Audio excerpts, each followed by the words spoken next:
सीतापदे राम राम राम राम राम राम राम राम राम राम राम राम राम राम राम श्री राम नाम संकीर्तन की जय, श्री प्रभुपाद की जय. அமைதியான வாழ்வுக்கு வழி இல்லையா, அந்த டைப்பில் நம்ம பார்க்குறோம். அமைதியான வாழ்வுக்கு வழி என்ன அப்படின்றது நம்ம 2 சாப்டர் முடிச்சிருக்கோம். இப்போ 3வது அத்தியாயம் அமைதியான சமூகத்தை நோக்கி அப்படின்ற தலைப்பில் பிரபுபாத சொல்லியிருக்கார். என்னன்னு பார்க்கலாம். ஸ்ரீ பகவான் வாச்ச இதம் சரீரம் கௌந்தேய க்ஷேத்திரம் இது அவிதீயதே ஏதத்யோ வேத்திதம் பிராகு க்ஷேத்ரஜ்ஞ இது தத்விதः. ஸ்ரீ பகவான் கூறினார், ஓ குந்தியின் மகனே, இவ்வுடல் களம் இவ்வுடல்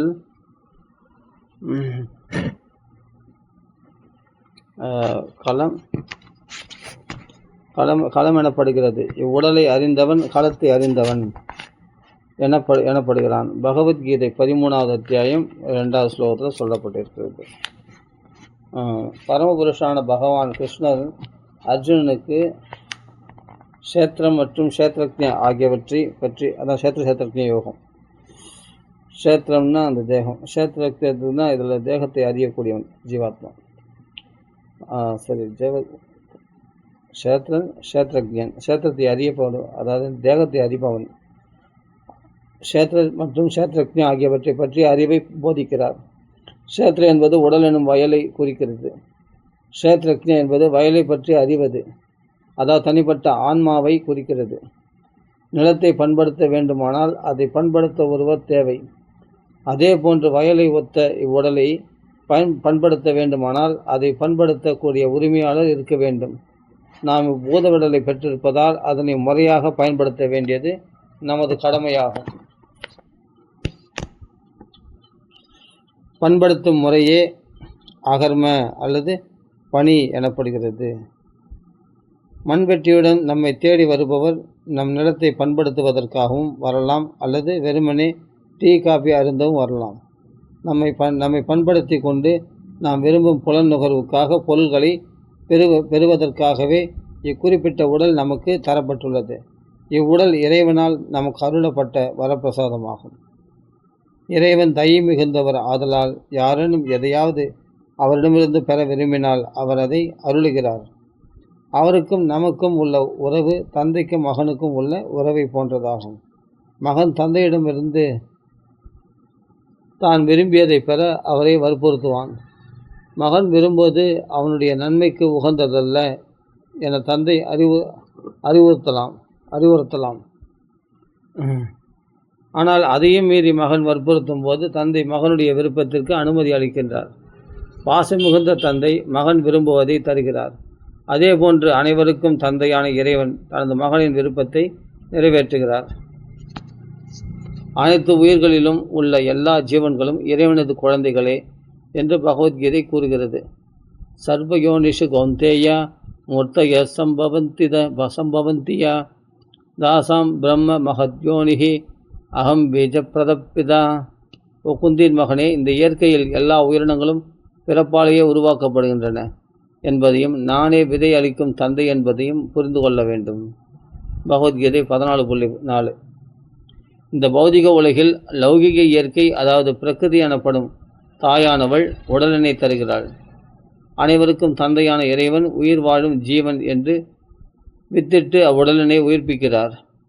மனித இனத்தை தவிர மற்ற உயிரினங்களுக்கு ஆன்மா இல்லை என்று தவறான கருத்து தற்போது நிலவி வருகிறது. ஆனால் வேதங்களின்படி மரம் மற்றும் தாவரங்கள் உட்பட 80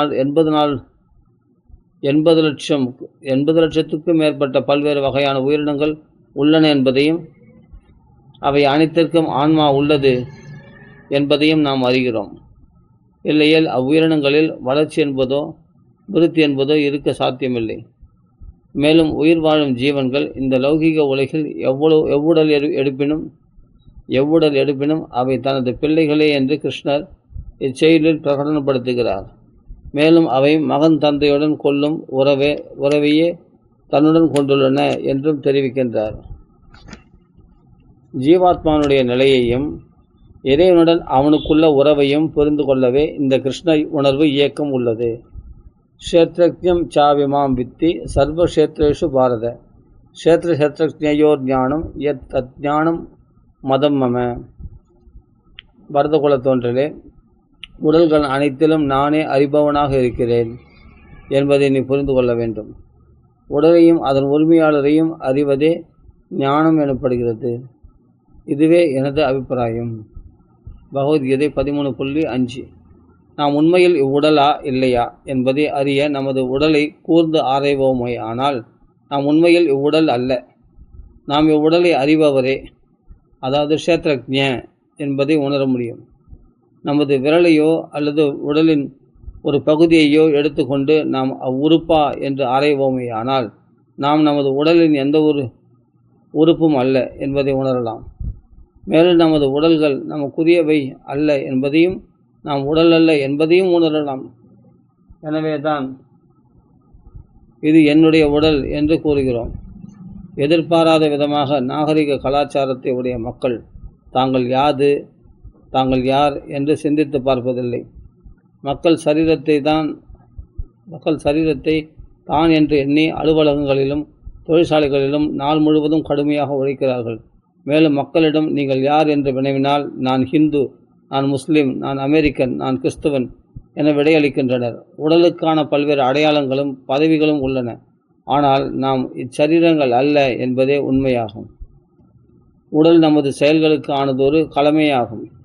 நிலத்தை பயிரிடுபவர் எவ்வாறு நிலமாக முடியாதோ அதேபோல் நாமும் உடலாக முடியாது. பல்வேறு வகையான உடல்களும் அவ்வுடலுக்கு ஏற்ப பல்வேறு வகையான செயல்களும் உள்ளன. நாய் ஒரு வகை செயலிலும் பூனை ஒரு வகை செயலிலும் இன்பம் காண்பது போல மனிதனும் ஒரு விதமான செயலில் இன்பம் காண்கிறான். வெவ்வேறு விதமான உடல்களுக்கு ஏற்ப வெவ்வேறு விதமான செயல்கள் உள்ளன. எது எவ்வாறு இருப்பினும் நாம் மெய்ஞானம் பெற்று நாம் இந்த சரீரம் அல்ல என்பதை உணரும் போது நமது செயல்கள் லௌகிக நடவடிக்கைகளிலிருந்து ஆன்மீக நடவடிக்கைகளாக மாறுகின்றன. நாம் இவ்வுடலே என்ற கொள்கையில் செயல்படும் வரையில் நமது செயல்கள் யாவும் லௌகிகமானவையாக அமைகின்றன. நான் இவ்வுடல் அல்ல, அகம் பிரம்மாஸ்மி, நான் ஆத்மா என்பதை உணரும் போது நமது செயல்களும் லௌகிக நிலையிலிருந்து மாறுபட்டவையாகும் என்பதை அறிவதே மெய்ஞானமாகும். ஆனால் நாம் இந்த சரீரமே என்னும் எண்ணத்தை கொண்டுள்ள வரையில் மெய்ஞானத்தை பெறுவது சாத்தியமாவதில்லை. நாம் இச்சரீரமே என்னும் கொள்கையின் அடிப்படையில் செயல்படும் வரையில் நமது வாழ்க்கை செயல்கள் அனைத்தும் தோல்வியை அடையும் என்று வேதங்கள் அறிவுறுத்துகின்றன. குழந்தை அறியாமையுடன் பிறக்கிறான். அவன் வளர்ச்சி பெற்ற பிறகும் தான் இந்த சரீரமே என்ற எண்ணத்துடன் இருப்பானே. ஆனால் அவன் அறியாமை என்னும் இருளில்தான் வாழ்கிறான். அவனது நிலை சூத்திரனை போன்றதே ஆகும். வேத இலக்கியங்களின்படி இக்கலியுகத்தில் அனைவரும் சூத்திரர்களாகவே பிறக்கிறார்கள். எனவே அவர்களது சுய அடையாளத்தை பற்றி கற்பிக்க வேண்டியது அவசியமாகிறது. ஆனால் நம் தாய் தந்தையின் வாயிலாக பெற்ற பிறப்புடன் திருப்தி அடைவோமே. ஆனால் வாழ்நாள் முழுவதும் நாம் சூத்திரர்களாகவே இருக்க வேண்டும். மாறாக புனிதப்படுத்தும் வழிமுறைகளை பின்பற்றி பிராமணன் நிலைக்கு நாம் முன்னேற வேண்டும். ஏற்கனவே குறிப்பிட்டது போல் தூய்மையற்ற வாழ்க்கைக்கு 4 அடிப்படை குணாதிசயங்கள் உண்டு. அவை கள்ளக்காதல், 2வது போதைப்பொருள், 1 கள்ளக்காதல், 2வது போதைப் பொருட்கள் உட்கொள்ளுதல், 3வது புலால் உண்ணுதல், 4வது சூதாட்டம். வேதங்களின்படி மனம் புரிந்தவர்களை தவிர வேறு யாரும் எவருடனும் உடலுறவு கொள்ளக்கூடாது. எனவே மனித சமுதாயத்தில் மன வாழ்க்கை என்றதொரு அமைப்பு உள்ளது. இம்மன வாழ்க்கை நம்மை நாய்களிலிருந்தும் பூனைகளிலிருந்தும் வேறுபடுத்தி காட்டுகிறது. ஹிந்துவானாலும் சரி, முஸ்லீமானாலும் சரி, கிறிஸ்தவரானாலும் சரி, மன வாழ்க்கை எனும் அமைப்பை நாம் அங்கீகரித்திருக்கிறோம். இம்முறையின் குறிக்கோள் தகாத உடலுறவை தவிர்ப்பதே ஆகும். வேதங்களின்படி போதைப் பொருட்கள் உண்பதை தவிர்க்க வேண்டும். புலால் உண்பதும் தகாததாகும். ஏனெனில் மானிடர்கள் அஹிம்சையை கடைபிடிக்க வேண்டும். எதுக்காக கல்யாணம் பண்ணுறாங்கன்னா தகாத உறவு தவிர்ப்பதற்காக அப்படின்றார். வேதங்களின்படி போதைப் பொருட்கள் உண்பதை தவிர்க்க வேண்டும். புலால் உண்பதும் தகாததாகும். ஏனெனில் மானிடர்கள் அஹிம்சையை கடைபிடிக்க வேண்டும். போதிய அளவு தானியங்களும் காய்கறிகளும் கனிகளும் பாலும் வழங்கப்பட்டிருக்கும் போது மிருகங்களை கொல்ல வேண்டிய அவசியமில்லை. மிருகங்கள் தான் மிருகங்களை அடித்து சாப்பிடும், மனுஷன் ஏன் அடித்து சாப்பிடணும்? மனுஷன் தான் வெஜிடபிள்ஸ் நிறைய இருக்கு, சாப்பிடலாமே. மிருகம் மாதிரி உணர்வு கொண்டவனாக இருக்கக்கூடாது. மனுஷன் மேல்நிலை அடைய வேண்டியவன்.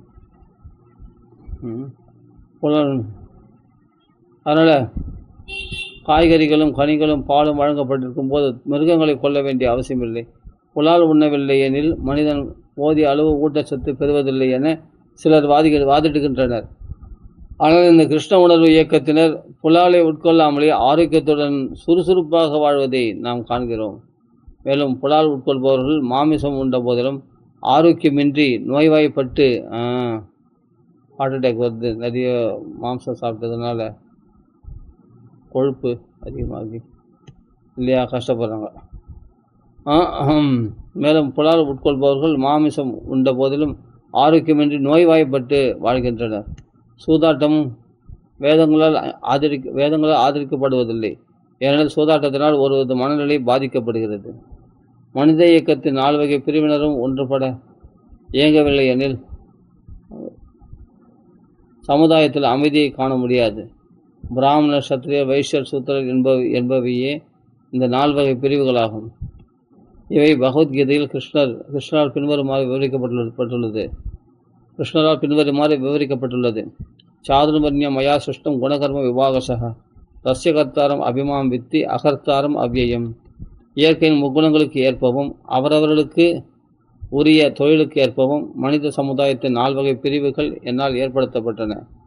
இந்த அமைப்பை உருவாக்கியவன் நானே என்றாலும் மாறுதலற்ற என்னை செயலுக்கு அப்பாற்பட்டவனாக நீ அறிய கடவாயாக. பகவத்கீதை 4.13. மனித சமுதாயத்தின் இந்நான்கு பிரிவுகளும் இயற்கையானவையே அன்றி செயற்கையானவை அல்ல.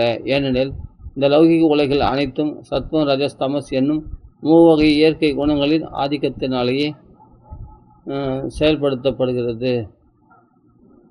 லௌகிக உலகில் நாம் வாழும் வரையில் நம் அனைவரையும் ஒரே பிரிவில் வகைப்படுத்துவது இயலாது.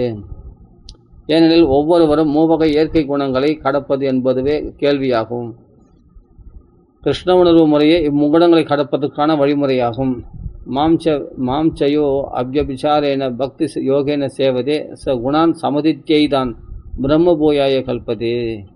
முழுமையாக பக்தி தொண்டில் ஈடுபட்டு எப்பொழுதும் நிலை தவறாதவன் இயற்கையின் முக்குணங்களை கடந்து உடனடியாக பிரம்ம நிலையை அடைகிறான்.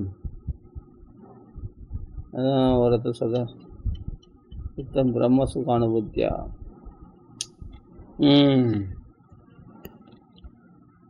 ச குணான் சமதித்யை தான் பிரம்ம பூயாய கல்பதே. இந்த இயற்கையின் முக்குணங்களை கடந்து உடனடியாக பிரம்ம நிலையை அடைகிறான். எப்போ முழுமையாக பக்தி தொழில் ஈடுபடுறவன், பக்தி யோகின சேவதே, பக்தி யோக சேவையில் ஈடுபடுறவன். இவ்வாறாக கிருஷ்ணரின் சிந்தனையுடன் செயல்களில் ஈடுபடுபவன் உடனடியாக தெய்வீக நிலைக்கு உயர்த்தப்படுகிறான். இயற்கையிலேயே நாம் ஜட பொருள் அல்ல, பிரம்மமே, அகம் பிரம்மாஸ்மி. நாம் இந்த லௌகிக இயற்கையினால் உருவாக்கப்பட்ட பொருள்கள் அல்ல என்ற கொள்கையின் அடிப்படையில் அமைந்ததே ஆதிசங்கரின் தத்துவமாகும். உண்மையில் ஆத்மா அல்லது பிரம்மன் என்பதே நமக்கு இயற்கை தன்மையாகும். இவ்வியற்கை தன்மையை நாம் வெளிப்படைய செய்ய வேண்டும். இந்த லௌகிக வாழ்க்கை நோய்வாய்ப்பட்ட நிலையாகும். நாம் பிரம்மனில் நிலை பெறும் போது ஆரோக்கியமான நிலையை அடைகிறோம். நம்மை முழுமையாக கிருஷ்ண உணர்வில் ஈடுபடுத்தி கொண்டவுடன் நாம் அந்த ஆரோக்கியமான பிரம்ம நிலையை அடைகிறோம். நம்மை முழுமையாக கிருஷ்ண உணர்வில் ஈடுபடுத்தி கொண்டவுடன் நாம் அந்த ஆரோக்கியமான பிரம்ம நிலையை அடைகிறோம். அவ்வளோ ஆரோக்கியமான நிலை. கிருஷ்ணருக்கு தொண்டாற்றுவதன் மூலம் லௌகிக தன்மையை கடக்கும் போது நமது நிலை என்ன? நாம் சூன்யமாக்கி விடுகிறோமா? லௌகிக வாழ்விலிருந்து விடுதலை பெற்ற பிறகு, நிர்வாணம் அடைந்த பிறகு நாம் சூன்யமாகி விடுகிறோம் என்று சில வேதாந்திகள் கூறுகிறார்கள். இது அபாயகரமான தத்துவமாகும். இயற்கையிலேயே உயிர் வாழும் ஜீவனானது சூன்யமாவதில்லை. நாம் நோய்வாய்ப்பட்டிருக்கலாம், பல வகையில் துன்பப்படலாம். இருந்தாலும் மருத்துவர் நமது நோய்களையும் துன்பங்களையும் நம்மை கொல்லுவதன் மூலம் போக்குவதாக கூறினால், துன்பப்பட்டாலும் பரவாயில்லை, என்னை கொல்லாதீர்கள் என்றே கூறுகிறோம். துன்பங்களுக்கு முடிவு காண நாம் கொல்லப்படுவதை ஒருபோதும் விரும்புவதில்லை. எனவே லௌகிக வாழ்க்கைக்கும் பிறகு சூன்யமே உள்ளது என்பது வசீகரமானதும் அல்ல, உண்மையானதும் அல்ல. நாம் நித்தியமானவர்கள், ஆனந்தமும் அறிவும் நிறைந்தவர்கள். பகவானின் சிறு பகுதிகளான நாமும் பரமபுருஷரான பகவானை போன்ற சச்சிதானந்த விக்கிரகங்களே. அவருடைய குணங்களை பெற்றிருந்த போதிலும் நாம் சிறு பகுதிகளே. கடலின் உப்புத்தன்மை ஒரு துளி கடல் நீரிலும் இருப்பது போல சிறு ஆன்மீக துளிகளாகிய நாமும் ஆன்மீக முழுமையான பகவானின் குணாதிசயங்களை பெற்றுள்ளோம். உயிர் வாழும் ஜீவன்கள் என்ற முறையில் நமது ஆன்மீக தன்மைகள் எண்ணற்ற வகைகளில் இருப்பதால் நாம் சூன்யமடைதல் என்ற கேள்விக்கே இடமில்லை. எப்படி இருப்பினும் லௌகிக வாழ்க்கையில் சலிப்படைந்து தற்கொலையின் மூலம் நமது வாழ்வின் பிரச்சனைகளை முடித்து கொள்ள நாம் முயற்சிக்கக்கூடாது.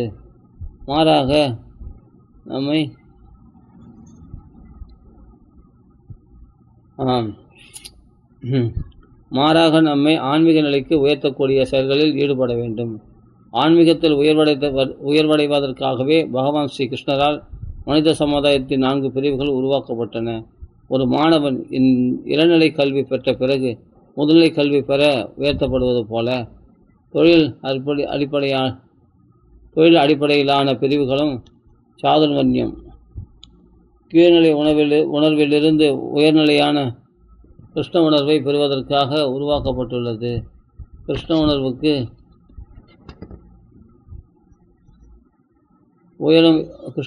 உயரும் இவ்வழிமுறையானது ஒத்துழைப்பினால் ஏற்படும் வழிமுறை ஆகும். மனித சரீரத்தில் தலையே முக்கிய உறுப்பாக கருதப்பட்டாலும் இதர உறுப்புகளான கை, கால் ஆகியவை நிராகரிக்கப்படுவதில்லை. அதே போன்ற மனித சமுதாயத்தின் பிரிவுகளில் எந்த ஒரு பிரிவும் நிராகரிக்கப்படுவதில்லை. இந்த 4 பிரிவுகளில் பிராமணர்கள் புத்தி நிறைந்தவர்களாகவும் ஆசிரியர்களாகவும் கருதப்படுகிறார்கள். சத்திரியர்கள் ஆட்சி புரிபவர்களாகவும் போர் வீரர்களாகவும் கருதப்படுகிறார்கள். வைசியர்களோ வியாபாரிகளாகவும் விவசாயிகளாகவும் திகழ்கிறார்கள். சூத்திரர்கள் இவர்கள் அனைவருக்கும் உதவி புரியும் தொழிலாளிகளாக விளங்குகிறார்கள். ஒழுக்கத்துடன் நடத்தப்படும் மனித சமுதாயத்தில் 4 பிரிவுகளும் தேவைப்படுகின்றன. இப்பிரிவினர் அனைவரும் கிருஷ்ண உணர்வில் முன்னேறுவதற்கு ஒத்துழைக்கும் போது சமுதாயத்தில் எந்தவித குழப்பமும் ஏற்படுவதில்லை.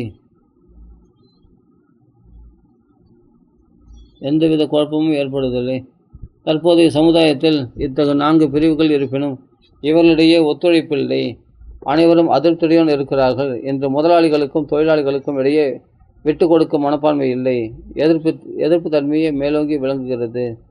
இப்பிரிவினர்களுக்கிடையே சச்சரவு ஏற்படுவதற்கு காரணம் கிருஷ்ண உணர்வு இல்லாததே ஆகும். கிருஷ்ண உணர்வு இல்லையேல் ஒத்துழைப்பதற்கான எந்த ஒரு சிறு வாய்ப்பும் இல்லை. சமுதாயத்தின் அனைத்து பிரிவினரும் ஒற்றுமையாக செயல்படுவதற்கு கிருஷ்ண உணர்வு அத்தியாவசிய தேவையாகும். நாம் எப்பிறவை சார்ந்தவராக இருப்பினும் கிருஷ்ண உணர்வுடன் வாழ்வதற்கு நாம் ஒத்துழைப்போமேயானால் உலகில் அமைதி நிலவும். இவ்வகையில் கிருஷ்ண உணர்வு என்பது அனைத்து பிரிவினருக்கும் அத்தியாவசிய தேவையாகும். பகவத்கீதையின் ஒவ்வொரு அத்தியாயமும் முடிவும் கிருஷ்ண உணர்வையே குறிக்கின்றது. பகவத்கீதையை போதிக்கும் பகவான் ஸ்ரீ கிருஷ்ணர் அவரிடம் பக்தி செலுத்துவதையே எப்போதும் வலியுறுத்துகிறார். மன்மனாபவ மத் பக்தோ மத்யா ஜிமாம் நமஸ்குரு மாம் ஏவைஷ்யசி சத்யந்தே பிரதிஜானே பிரியோ ஹசிமே. எப்போதும் எனது சிந்தனையிலேயே திகழ்ந்து எனது பக்தனாக என்னையே வழிபடு. உனது வணக்கங்களை எனக்கு செலுத்து. இதன் மூலம் நீ தவறாமல் என்னை வந்தடைவாய். நீ எனக்கு மிகவும் நெருங்கிய நண்பன் என்பதால் நான் உனக்கு இவ்வாக்குறுதிகளை தருகிறேன்.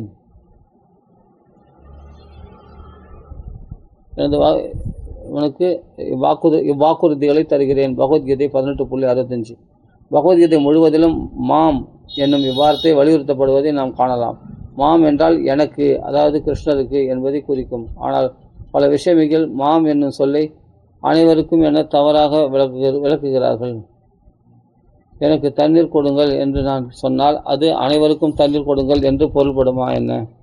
எனக்கு நான் எனப்படும் போது அங்கு தனித்தன்மை இருக்கிறது. ஆனால் வார்த்தை ஜாலங்களை பயன்படுத்தி எனக்கு நான் என்பதை சிலர் அனைவருக்கும் என தவறாக விளக்குகிறார்கள். பகவத்கீதை உலகெங்கிலும் பிரசித்தி பெற்றிருந்த போதிலும் பௌதிக ஞானிகள் பௌதிக ஞானிகளின் இந்த தவறான விளக்கத்தின் காரணமாக பகவத்கீதை சரியாக புரிந்து கொள்ளப்படுவதில்லை.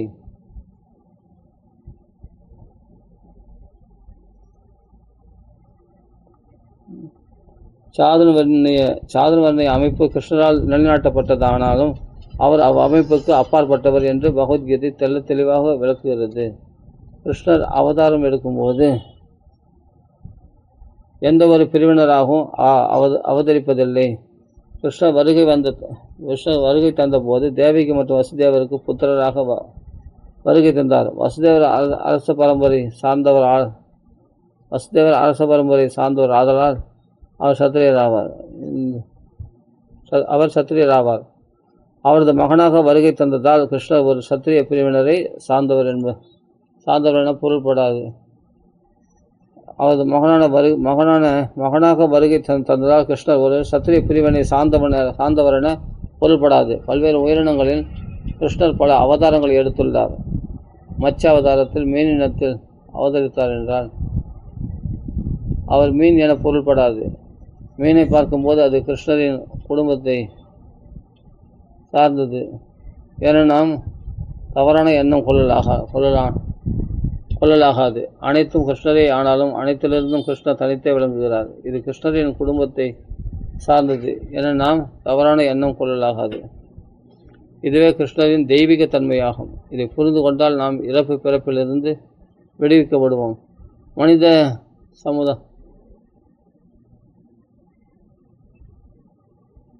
மனித சமுதாயத்தை 4 பிரிவுகளை கிருஷ்ணரே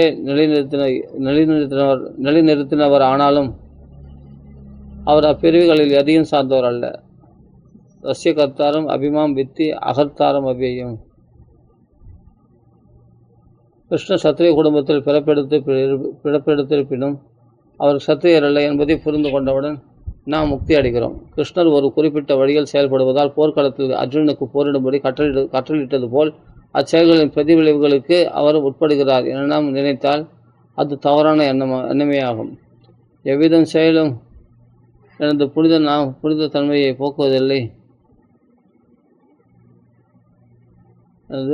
புனித தன்மையை போக்குவதில்லை என்று கிருஷ்ணர் கூறுகிறார். நமாம் கர்மாணி லிம்பந்தி. கிருஷ்ணர் இப்பூவுலகில் நம்முள் ஒருவராக அவதரித்த போதிலும் உண்மையில் அவர் நம்முள் ஒருவர் அல்ல என்பதை நாம் உறுதியாக அறிய வேண்டும்.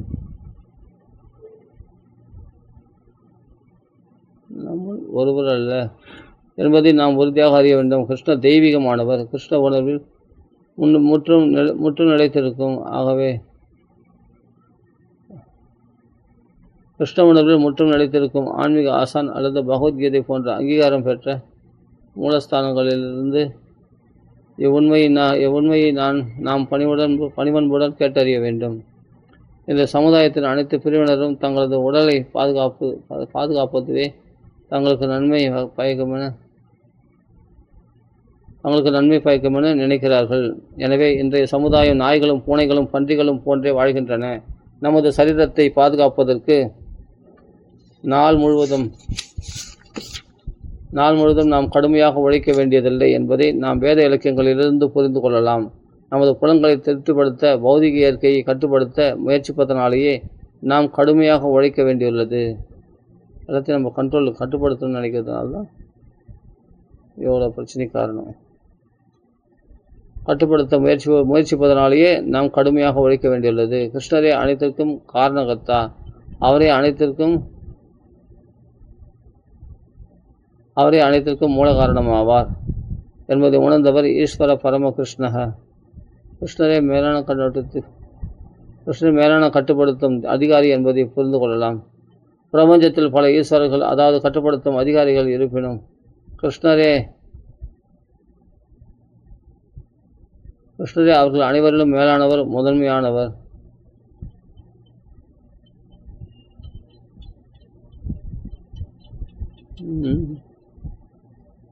ஈஸ்வர பரம கிருஷ்ணரே மேலான கட்டுப்படுத்தும் அதிகாரி என்பதை புரிந்து கொள்ளலாம். பிரபஞ்சத்தில் பல ஈஸ்வரர்கள், அதாவது கட்டுப்படுத்தும் அதிகாரிகள் இருப்பினும் கிருஷ்ணரே அவர்கள் அனைவரிலும் மேலானவர், முதன்மையானவர். கிருஷ்ண உணர்வு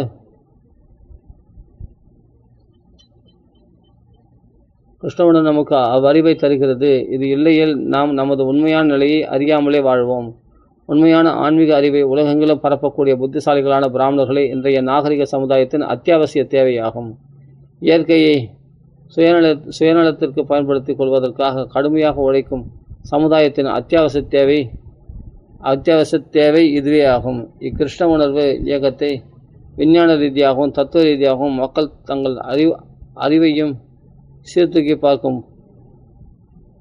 பார்க்கும் தன்மையையும் உபயோகித்து புரிந்து கொண்டு ஒத்துழைப்பார்களே ஆனால் உலகெங்கிலும் அமைதி நிலவும். மொத்தத்தில் இம்முறை மிகவும் எளிதானது. ஹரே கிருஷ்ணா கிருஷ்ண கிருஷ்ண ஹரே ஹரே, ஹரே ராம் ராம ராம ஹரே ஹரே.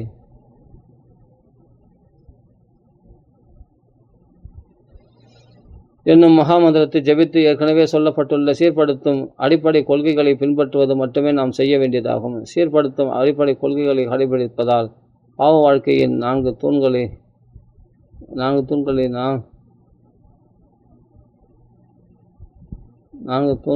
நாம் தவிர்க்கலாம்.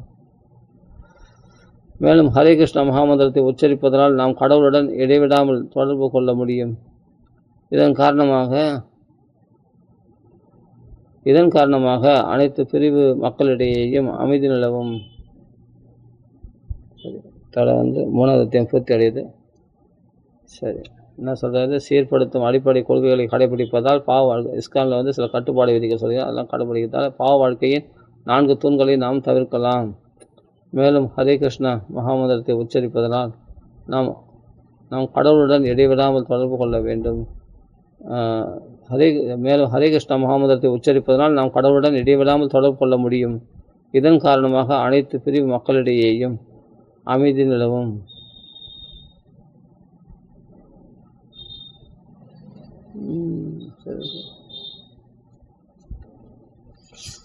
பூர்த்தி படிப்போம். सीतापदे राम राम राम राम राम राम राम राम श्री रामनाथ की जय, श्री प्रभुपाद की जय, गौर प्रेमानंद हरि हरि बोल, हरे कृष्ण कृष्ण कृष्ण हरे हरे राम राम राम हरे हरे, सर्वसाधारण की जय, सीतापदे राम राम राम राम, आंजनेय स्वामी की जय, राम राम राम राम राम राम राम राम।